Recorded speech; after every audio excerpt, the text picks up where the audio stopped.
దేవుని పరిశుద్ధ నామమునకు మహిమ కలుగును గాక. ప్రియులారా, ప్రభునామన మీ అందరికీ వందనాలు. దేవుని వాక్యం ధ్యానిద్దాము. న్యాయాధిపతుల గ్రంథం 9వ అధ్యాయము 12వ వచనం. అటు తరువాత చెట్లు నీ వచ్చి మమ్మని ఏలుమని ద్రాక్షావళిని అడుగుగా, ద్రాక్షావల్లి దేవుని మానవులను సంతోషపెట్టిన ద్రాక్షారసమును నేను ఇయ్యక మాని చెట్ల మీద రాజునై ఉండి ఇటు అటు ఊగుటకు నేను వచ్చేదనా అని వాటితో నేను. ప్రియులారా, ఇక్కడ ద్రాక్షావళిని గురించి వ్రాయబడింది. ద్రాక్షావళి దేవుని సంతోషపెడుతుంది, మానవుల్ని సంతోషపెడుతుంది. అటువంటి పని మానేసి ఖాళీగా తిరగటానికి నేను రాను, అటు ఇటు ఊగటానికి నేను రానని అక్కడున్న చెట్లన్నిటికీ చెప్పింది. ప్రియులారా, ద్రాక్షావళి అన్న గొప్ప లక్షణాలు ఏమిటంటే, మొట్టమొదటిగా ఐక్యతను చూపిస్తుంది. రెండవదిగా మనం చూస్తే సమానత్వం చూపిస్తుంది. అవును ప్రియులారా, ఐక్యత కలిగి సహోదరులు నివసించడం ఎంతో మేలు అని లేఖనాల్లో మనం చూస్తూ ఉన్నాం. ఈనాటి దినాలలో ఐక్యత ఎక్కడుందండి? సమానత్వం ఎక్కడున్నది? ఎక్కడ చూసినా గొడవలే. కుటుంబంలో సమాధానం లేదు, కుటుంబంలో ఐక్యత లేదు, ఏ మానవునికి నెమ్మది లేదండి. అటువంటి అంచె దినాల్లో జీవిస్తున్నాం.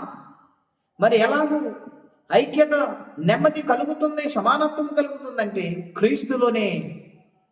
ఆయనలోనే సమానత్వం ఉన్నది. ఆయన ప్రేమను పొందుకోవాలి, ఆయన కొరకు జీవించాలి. ఆయన సన్నిధిలో విశ్వాసం ఉంచి నడిచినప్పుడు నిశ్చయముగా దేవుడు కరుణించి మనసుకు నెమ్మదినిస్తారు, కుటుంబానికి నెమ్మదినిస్తారు.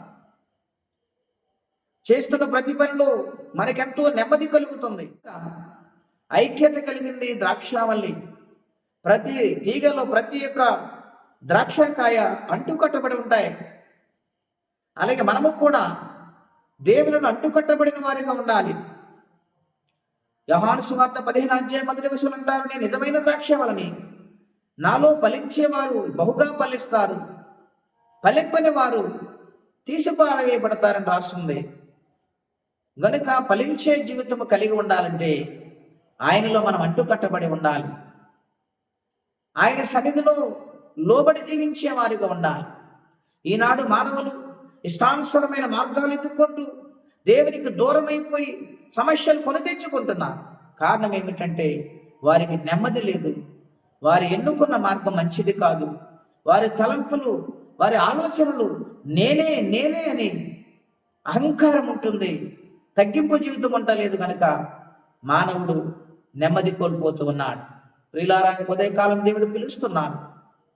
నీకు నెమ్మది కావాలంటే యేసయ్య దగ్గరికి రావాలి. నీకు సమాధానము కావాలంటే, నీ కుటుంబ పరిస్థితులు మారాలంటే, సమస్యల నుండి విడుదల పొందాలంటే, అప్పుల నుండి విడుదల పొందాలంటే, రోగం నుండి విడుదల పొందాలంటే యేసయ్య దగ్గరకు వస్తే, ఆయన సన్నిధులు అంటుకట్టబడితే ప్రతి సమస్యకు పరిష్కారం దొరుకుతుంది, మనసుకు నెమ్మది దొరుకుతుంది, కుటుంబము శాంతివంతముగా ఎంతో సంతోషముగా ఉంటుంది. గనుక ద్రాక్షావళి ఐక్యతను సూచించినట్లుగా మనందరి జీవితాలు కూడా ఆయన అంటుకట్టబడినప్పుడు ఐక్యతను సూచిస్తాయి. ఐక్యత కలిగి బ్రతకగలుగుతాం.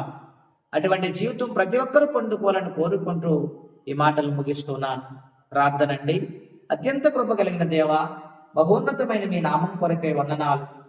ఈ ఉదయకాలం మాతో మాట్లాడుతూ వచ్చాడు. ద్రాక్షావళిని కూర్చిన ఆయన నిన్ను సంతోషపెట్టి, మానవును సంతోషపెట్టే ద్రాక్ష నాయన ఐక్యతను సూచిస్తుంది, సమానత్వాన్ని సూచిస్తుంది. నాయన మా జీవితాలు నాయన ఐక్యత కలిగి బ్రతకాలంటే, సమాధానంగా ఉండాలంటే నీలో అంటుకట్టబడి జీవించినప్పుడే ప్రతి సమస్యలను విడిపించి సమాధానం ఇస్తాను వాగ్దానం చేశావు.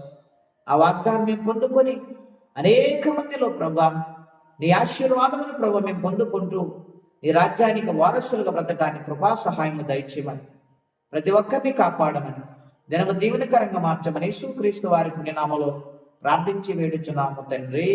ఆమేన్. దేవుడు దీవించును గాక. ఆమేన్.